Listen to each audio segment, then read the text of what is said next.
Hello friends, स्वागत है आपका अपने यूट्यूब चैनल में एक नई वीडियो के साथ। तो इस वीडियो में हम बात करने जा रहे हैं शिक्षा विभाग की बड़ी खबरों के साथ। तो क्या कुछ नए अपडेट निकल करके आ रहे हैं, जानेंगे इस वीडियो में। बने रहिएगा, वीडियो में अंत तक पूरी जानकारी आप लोगों को देने वाले हैं इस वीडियो के माध्यम से। तो चैनल पे नए हैं या अभी तक आप लोगों ने हमारे चैनल को सब्सक्राइब नहीं किया है तो चैनल को सब्सक्राइब और बेल आइकन जरूर प्रेस कीजिएगा, ताकि इसी प्रकार की नई वीडियो नए नोटिफिकेशन आप लोगों तक आसानी से पहुँच सके।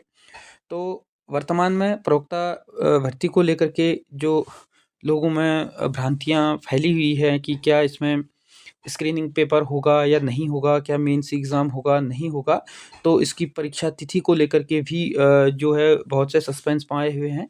तो इसकी परीक्षा तिथि को लेकर के भी जो अपडेट सामने निकल कर के आ रहे हैं, तो उसके संबंध में हम बात करने जा रहे हैं, प्रवक्ता शिक्षक भर्ती के संबंध में। तो जानेंगे इस वीडियो में, बने रहिएगा वीडियो में अंत तक।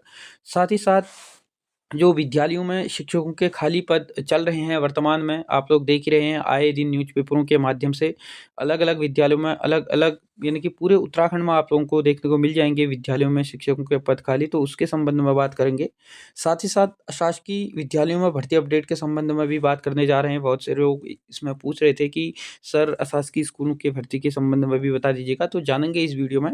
साथ ही साथ अब यूजी, पीजी भी बन सकेंगे शिक्षक, यानी कि जो यूजी और पीजी किए हुए अभ्यर्थी रहेंगे, वो भी अब शिक्षक बन सकते हैं, कॉलेजों में पढ़ा सकते हैं। तो इसके लिए जो नया संशोधन है वो किया जा रहा है, तो इसके संबंध में भी चर्चा करने वाले हैं।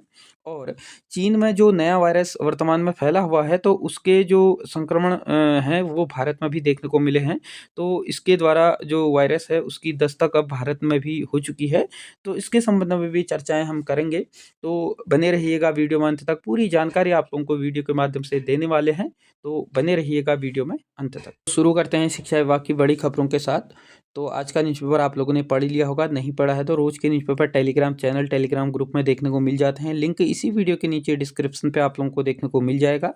तो जैसे कि आप लोग देख पा रहे हैं, स्कूल में ना लैब ना कंप्यूटर पढ़ाने वाले शिक्षक, राजकीय इंटर कॉलेज भिनवाल में 4 वर्ष से प्रधानाचार्य के पद जो हैं वह रिक्त हैं। तो अब देख रहे हैं उत्तराखंड में जिस प्रकार से शिक्षकों के जो पद हैं वो स्कूलों में दिन प्रतिदिन खाली देखने को मिल रहे हैं। आप लोग अलग-अलग, चाहे पिथौरागढ़ जनपद की बात करें, चाहे चंपावत की बात करें, चाहे अल्मोड़ा जनपद की बात करें, या इसी प्रकार से अन्य जनपदों की अगर बात करें जो खास करके पहाड़ी एरिया वाले जनपद हैं, तो वहाँ पर आप लोगों को काफ़ी हद तक जो शिक्षकों के पद हैं वो खाली देखने को मिलेंगे। और प्रधानाचार्य तो कई-कई वर्षों से, लगभग 10-10 वर्षों से भी यहाँ पर प्रधानाचार्यों के जो पद हैं वो खाली हैं। तो ऐसे में आप लोग देख ही रहे हैं, बोर्ड परीक्षा होने जा रही है। 21 फरवरी से बोर्ड के एग्ज़ाम होने हैं, और जो शिक्षक हैं वो पढ़ाने हेतु किसी भी प्रकार के, चाहे वो साइंस के विषय हो या आर्ट साइड के विषय हो, उनको पढ़ाने के लिए शिक्षक जो हैं अभी यहाँ पर पर्याप्त मात्रा में स्कूलों में नहीं हैं।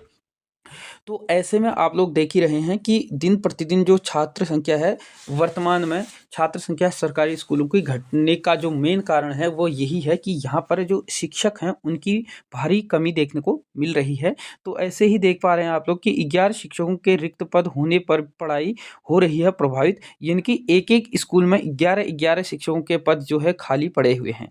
तो ऐसी स्थिति में जो बोर्ड के एग्ज़ाम होने हैं, वो जो परीक्षार्थी हैं वो किस प्रकार से परीक्षा दे पाएँगे, ये भी एक सोचनीय विषय है। तो आप लोग देख ही रहे हैं कि उत्तराखंड में किस स्थिति में जो शिक्षा का स्तर है वो गिरा हुआ है, और जिसके पीछे पूर्ण रूप से जो ज़िम्मेदार है, वह उत्तराखंड गवर्नमेंट ही इसके पीछे की ज़िम्मेदार है।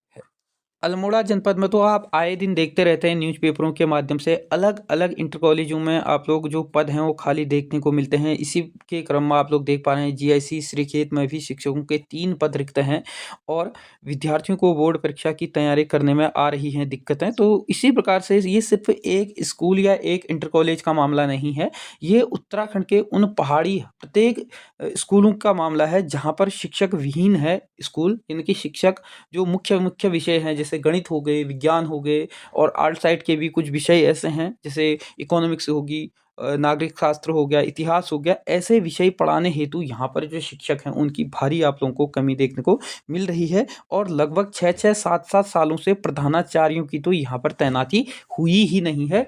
जो प्रधानाचार्य हैं वो प्रभारी जो शिक्षक है वही इसका जो कार्यभार है वो संभाल रहे हैं, और इससे जो वो अपने ऑफिशियल काम में ही लगे रह जा रहे हैं, जिस कारण से वहाँ की जो पढ़ाई है वो उनसे क्या हो रही है, बाधित हो रही है।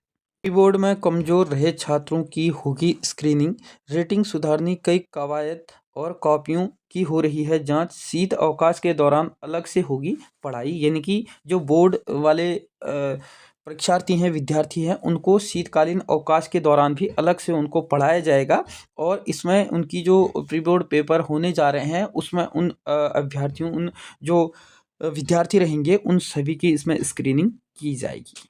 जिस प्रकार पूरे देश में एक देश एक चुनाव होने जा रहा है, उसी प्रकार से अब राजकीय शिक्षक संघ में भी एक प्रदेश एक चुनाव की कवायद शुरू हो चुकी है।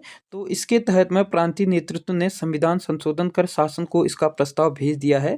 अब शासन से इसमें जो है अपना जो अनुमति है मिलने के बाद इसमें आप लोग देख ही पाएंगे कि पूरे प्रदेश में अब जो शिक्षक संघ है उसका चुनाव एक बार में पूरे प्रदेश में चुनाव कराया जाना है। तो इसके तहत आप लोग देख पा रहे हैं स्कूलों में शिक्षण कार्य भी न हो प्रभावित, शिक्षक संघ चुनाव ब्लॉक, जिला, मंडल और राज्य के अनुसार अलग अलग कराने की जो करीब 1 माह का समय लग जाता है। ऐसे में स्कूलों में शिक्षण कार्य भी प्रभावित हो रहा है, लेकिन चुनाव प्रक्रिया में एकरूपता आने से पढ़ाई में भी कोई इसका असर नहीं पड़ेगा।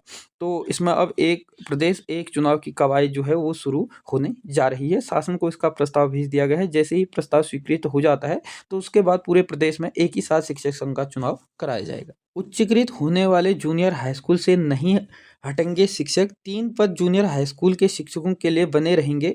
विभाग और शिक्षक संगठन जो है के बीच इसके लिए सहमति बन गई है। तो इसमें जूनियर हाई स्कूल के उच्चीकृत होने वाले इन स्कूलों में पहले से जो तैनात शिक्षक होंगे उनको जो नज़दीक के स्कूलों में समायोजन किया जाएगा और शासनादेश है कि वही शिक्षक संगठन का कहना है कि इस स्कूलों के 3 शिक्षकों के उच्चीकृत जूनियर हाई स्कूल में ही तैनाती रहेगी और शिक्षक निदेशक को इस संबंध में प्रस्ताव तैयार कर शासन को भेज देने के निर्देश दिए गए हैं। जो झरना कमठान है इसमें शिक्षा महानिदेशक, इनके द्वारा बताया गया है। अब जो है इसमें जो शिक्षक संगठन है इनके बीच जो है और विभाग के बीच सहमति बन गई है कि एक स्कूल में अब 3 पद ऐसे रहेंगे जो उच्चीकृत हुए जूनियर हाई स्कूल होंगे। वहाँ पर जूनियर हाई स्कूलों के 3 शिक्षकों के लिए पद जो रहेंगे अब आरक्षित रहेंगे, यानी कि वहीं के शिक्षकों को 3 पद वहाँ पे रखा जाएगा, उनको जो है वहाँ से हटाया नहीं जाएगा।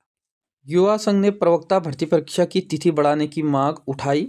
तो इसमें भर्ती परीक्षा तिथि बढ़ाने की मांग उठी है। बीएड प्रशिक्षित जो युवा संघ के प्रवक्ता अरविंद दूधपुरी जी हैं, इनके द्वारा इंटर कॉलेज में प्रवक्ता भर्ती सेवा नियमावली में संशोधन को कार्मिक विभाग की मंजूरी मिलने पर खुशी जताई है। उन्होंने प्रवक्ता भर्ती परीक्षा की तिथि बढ़ाने की मांग भी की है। अरविंद जो दत्तपुरी जी हैं, इनके जारी बयान में कहा गया है कि प्रदेश सरकार ने बीएड प्रशिक्षुओं की लंबी समय से चली आ रही मांग का संज्ञान लिया है, जो स्वागत योग्य कदम है।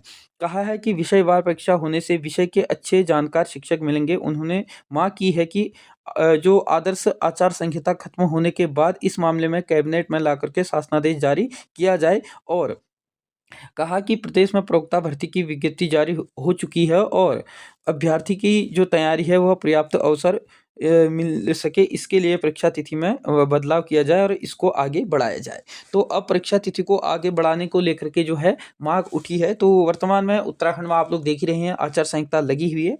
आचार संहिता जैसे ही समाप्त हो जाती है उसके उपरांत आप लोगों को इसमें जो प्रवक्ता शिक्षक भर्ती है इसका जो मामला है वो कैबिनेट में आना है और कैबिनेट में आने के बाद जल्द ही आप लोगों को इसके संबंध में जो है कोई नई अपडेट देखने को मिल जाएगा और जैसे ही इसके संबंध में कोई अपडेट या जानकारियाँ मिलती हैं तो आप लोगों को चैनल के माध्यम से जो है दे दी जाएगी। फिलहाल के लिए आप जो अपनी तैयारी कर रहे हैं उस तैयारी में लगे रहें, किसी भी प्रकार की जो है भ्रम की स्थिति में ना आए और जैसे ही कोई भी अपडेट आता है तो आप लोग टेलीग्राम चैनल के साथ जुड़े रहिएगा। नीचे टेलीग्राम ग्रुप, टेलीग्राम चैनल का लिंक दिया हुआ है, वहाँ पर आप लोग जा करके समय समय पर अपनी क्वेरीज रख सकते हैं। तो आपकी जो भी समस्याएं रहती हैं वो सारी वहाँ पे बता दी जाती हैं। तो इसके संबंध में कोई भी ऐसी अपडेट आती हैं, ऐसी जानकारियाँ अगर आएंगी तो आप लोगों को हमारे टेलीग्राम चैनल के माध्यम से दे दी जाएंगी। सीईओ करेंगे अशासकीय स्कूलों में मामले की जांच, यानी कि जो भर्ती मामला है अशासकीय स्कूलों का, जिसमें आप लोगों को काफ़ी अनियमितताएं देखने को मिलती हैं। तो ऐसे में सीईओ इसकी जांच करेंगे। प्रदेश में जो अशासकीय विद्यालय हैं इसमें शिक्षकों की नियुक्ति में गड़बड़ी कि विभाग को लगातार शिकायतें मिल रही है। जो शिक्षा महानिदेशक हैं झरना कमठान ने कहा है कि इस तरह के प्रकरण की जांच जो है अब सीओ स्तर से की जाएंगी और अशासकीय विद्यालयों के अधिकतर जो शिकायतें हैं वो हरिद्वार हो गया, उधम सिंह नगर हो गया, देहरादून हो गया, जिलों से जो है विभाग को मिलते रहते हैं और अधिकारियों के मुताबिक जिले स्तर की जो शिकायतें हैं इनको सीधे जो निदेशालय को भेजा जाएगा और जबकि जिला स्तर से इन मामलों में जो कार्रवाई है वह की जानी चाहिए। तो इसमें अब जो इस मामले की जांच है वो सीईओ करेंगे और सबसे अधिक गड़बड़ी भी आप लोगों को हरिद्वार, देहरादून, उधम सिंह नगर जनपदों में देखने को मिलते हैं जो प्लेन्स वाले एरिया हैं। तो अब इसमें जो है भर्ती जो प्रकरण में गड़बड़ियाँ देखने को मिल रही थी तो झरना कमठान जो शिक्षा महानिदेशक हैं इनके द्वारा ये बताया गया है कि अब इसकी जो डायरेक्ट जो जाँच होगी वो सीधे सीओ स्तर से कराई जाएगी। तो अब देखने वाली बात रहेगी कि शासन इसमें अपना किस प्रकार का कदम उठाता है। जैसे ही कोई नई अपडेट इसमें आएंगी तो चैनल के माध्यम से आप लोगों को प्राप्त कर दी जाएंगी। अलग अलग विषय में यूजी पीजी तो भी बन सकेंगे शिक्षक।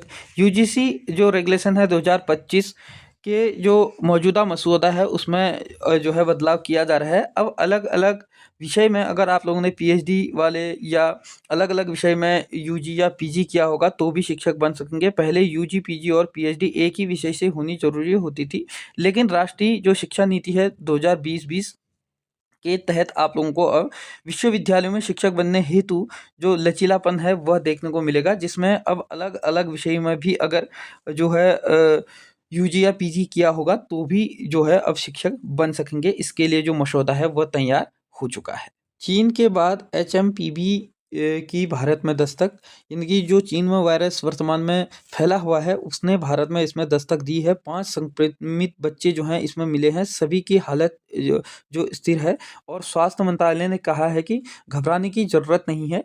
यानी कि मैं आप लोगों को बता दूं जो ये वायरस है ये वायरस कोई नया नहीं है। इसका जो वायरस है उसकी पता जो पहली बार चला था वो 2001 में चल चुका था। तो ऐसे में बहुत से कयास भी लगाए जा रहे हैं। वर्तमान में आप लोग देख रहे हैं जो व्हाट्सएप के माध्यम से सर्कुलेट मैसेज हो रहे हैं। मैं आप लोगों को बता दूं इसमें जो इसके सिम्टम हैं वो थोड़े मिलते जुलते कोविड-19 की तरह है, लेकिन ये कोविड-19 की तरह तेज़ी से नहीं फैलता है और इसमें घबराने की इतनी आवश्यकता नहीं है और आप लोग फिर भी अपना जो बचाव है वो करते रहें।